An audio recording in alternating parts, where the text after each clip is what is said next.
அப்படி நம்ம அதை பாசிட்டிவா எடுத்துக்கிறோம். மொட்டைங்கிறத நெகட்டிவா எடுக்கக்கூடாது. நான் நேத்து லைவ் போட்டேன் சிஸ்டர். அப்படியா? Super super. இதே கட்டிங் போலீஸ் மாதிரி இருக்கு. நன்றி நன்றி குட்டி விஜய். சரி, இப்போ நான் அந்த அண்ணனுக்கு நான் பதில் சொல்கிறேன். என்னன்னா, கோகுல் தேவன் அண்ணன் ஏன் எங்கள் அப்பாவை திருவண்ணாமலைக்கு போனாருன்னு பார்த்தீங்கன்னா, எங்கள் அம்மா கட்டின சொந்த வீடு. எங்கள் பெரியக்கா இருக்காங்க. எங்கள் அப்பா யார்கிட்டையும் இருக்க மாட்டார். நான் என்கிட்ட 2 நாள் கழிச்சு வருவார் பாருங்க. நான் அவரை ஒரு வீடியோவோ இல்லை லைவ்லேயே காட்டுறேன். 2 நாள் கழிச்சு எங்கள் அப்பா வருவார். எங்கள் அப்பாவுக்கு வயசு 73 வயசு ஆகுது. எங்கள் அம்மா இறந்ததுலேருந்து அவருக்கு அந்த ஊரில் அந்த வீட்டில் இருக்க அவருக்கு பிடிக்கல. நாங்கள் 3 அக்கா தங்கச்சிங்க. 3 பேர்கிட்டையும் மற்ற 2 அக்கா வீட்லேயும் அவருக்கு ஃப்ரீடம் கிடையாது. இங்கே வந்தால் ஃப்ரீடம். இங்கே அவர் என்ன வேணால் அவருக்கு ஃப்ரீடம் கொடுத்துருக்கு. இங்கேயும் இருக்க மாட்டார். சம்பந்தக்கார வீட்டில் இருக்கக்கூடாது, இப்போ பொம்பளை பிள்ளை வீட்டில் இருக்கக்கூடாதுங்கிறதுனால அவருடைய எண்ணம். நான் இருங்கன்னு சொல்லிட்டேன். ஏதோ எங்கள் அப்பா இந்த கட்டிலில் டேபிள் ஃபேன் போட்டு படுக்க வச்சுருவேன். அவர் வாட்டுக்கு ஃபோனை நோண்டிக்கிட்டு பாட்டு கேட்டுக்கிட்டே படுத்திருப்பார். நீங்கள் வாட்டுக்கு இருங்கப்பான்னு நான் சொல்லிட்டேன். கேட்க மாட்டேங்கிறார்.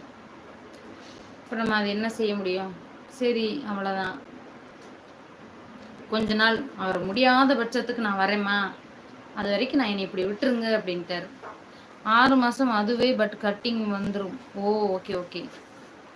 பாப் கட்டிங் வந்துடும். நன்றி நன்றி. நல்லா கற்பனை முடி வளர்க்குறோம், ஃப்ரீ ஹேர் விடுறோம். ஆமாம் சிஸ்டர், ஃப்ரீ ஹேர் விடுறோம். நீங்கள் ரொம்ப போல்டு. போலீஸ் ஆகியிருந்தா இன்னும் மேற்பல நல்லா இருந்திருக்கும். என்ன செய்ய, இப்பயுமே டிவியில் எனக்கு போலீஸை பார்த்தா கஷ்டமாக தான் இருக்கும். தூத்துக்குடியில் ஜட்சன் ஒரு சார் இருந்தார், பெரிய ஒரு போலீஸ் அதிகாரி. ஜட்சன் அப்படின்ட்டு ஒரு சார் இருந்தார். அவர் எங்கள் ஸ்கூலுக்கு வந்திருந்தார். அவர் ஃபோன் நம்பர் கொடுத்துருந்தார். நான் சின்ன பிள்ளைகள் என்ன செய்வேன்னு பார்த்தீங்கன்னா, பொதுவாக ப்ரேயரில் வச்சு அந்த சாரோட ஃபோன் நம்பர் கொடுத்துட்டார். ஸ்கூல் ஸ்டூடெண்டாக இருக்கீங்க, உங்களுக்கு என்னைக்காவது எங்கேயாவது ஒரு பிரச்சனைனா எனக்கு ஃபோன் பண்ணுங்க அப்படின்ட்டு அந்த ஜட்சன் சார் தூத்துக்குடி மாவட்டத்தில் தூத்துக்குடியில் ஒரு அதிகாரியாக இருந்தவர். ஃபோன் நம்பரை ப்ரேயரில் வச்சு சொல்லிட்டு போயிட்டார். நான் அந்த நம்பரை வச்சு 1 ரூபா காயின் தான் இருக்கும்.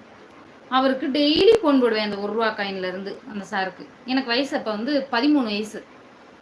போலீஸ் மேலே இருந்து ஒரு பிரியத்தில் டெய்லி அந்த ஜட்சன் சார் அந்த பேர் எனக்கு அப்படியே மனசில் பதிஞ்சிருச்சு. ஜட்சன் சாருக்கு டெய்லி அந்த 1 ரூபா காயின். அவருக்கு வயசு ரிட்டையர் ஆகிட்டார். இப்போ தீயணைப்புத்துறையிலேருந்து பெரிய அதிகாரி ரிட்டையர் ஆகிட்டார். டெய்லி ஃபோன் பண்ணி, சார் நான் போலீஸ் ஆகணும் சார், சார் நான் போலீஸ் ஆகணும் சார்ன்ட்டு டெய்லி கேட்டுக்கிட்டே இருப்பேன். நீ படித்து முடிச்சிருமா, போலீஸ் ஆயிடுவேன் அப்படின்ட்டு மோட்டிவேஷனாக பேசிக்கிட்டே இருப்பார். ஒரு வயசுக்கு மீறி நானும் மறந்துட்டேன். அவர் நேரம் அந்த ஐயா இருக்காரா இல்லையானே தெரியல. ஒரு 10-15 வருஷத்துக்கு முன்னாடியே அவர் ரொம்ப வயசாயிருந்தவராக இருந்தார். இப்போ இருக்கலாம், இல்லாமலும் இருக்கலாம், தெரியல. நல்ல கற்பனை. ஆமாப்பா, நீங்கள் ரொம்ப போல்டா.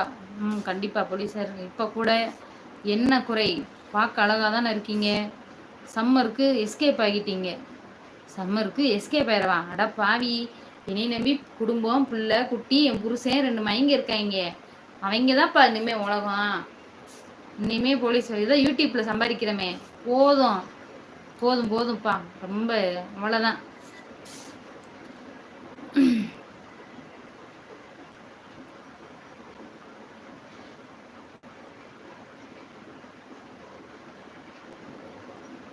என்னடா கேட்குற லூசு பேலே, கமெண்டே உனக்கு ஒழுங்கா போட தெரில. மானங்கட்ட பேலே, செத்த பேலே. நீங்களாம் எதுக்குடா கமெண்ட் போடுறீங்க? படிக்க முடியுதா உங்கள் கமெண்டெல்லாம்? சொல்லு. ஒரு இளவும் புரியல. சிஸ் மறுபடியும் ட்ரை பண்ணலாமே. வயசாயிருச்சுலப்பா. வயசு இப்போ 32 வயசாயிருச்சு. எனக்கு இப்போ உடம்புல நிறைய பிரச்சனைகள் வந்துருச்சு. வீசிங் பிரச்சனை வந்துருச்சு, ஓட முடியாது. அதனால் அவ்வளோதான். இனிமேல் என் பிள்ளைங்களை போலீஸ் ஆக்கலாம்ல. என் லட்சியத்தை என் பிள்ளைங்க மேலே திணிக்கிறேன். போலீஸ் ஆகுங்க, அவங்க விருப்பம். வெயிலில் நின்று போலீஸ் ஆனாலும் சரி, போய் ஏசியில் நின்று இன்ஜினியர் ஆனாலும் சரி, அவன் தலையில் என்ன இருக்கோ அதுதான். இல்லைக்கா, ஹேர் ஸ்டைல் சொன்னேன். ஓ, ஒன்றே இல்லைப்பா, இன்னொரு கமெண்ட்டாக சொன்னேன் நான். Hi sister, my happy family. Hi hi. பொறுமையாக வளரட்டும் விடுங்க. ஓ, ஓகே சரி. 1 மணி நேரம் ஆயிடுச்சு. நம்ம லைவை இத்துடன் முடித்துக்கொள்வோம். இன்னும் லைவ் எப்போ போடுவேன், எப்படி போடுவேன்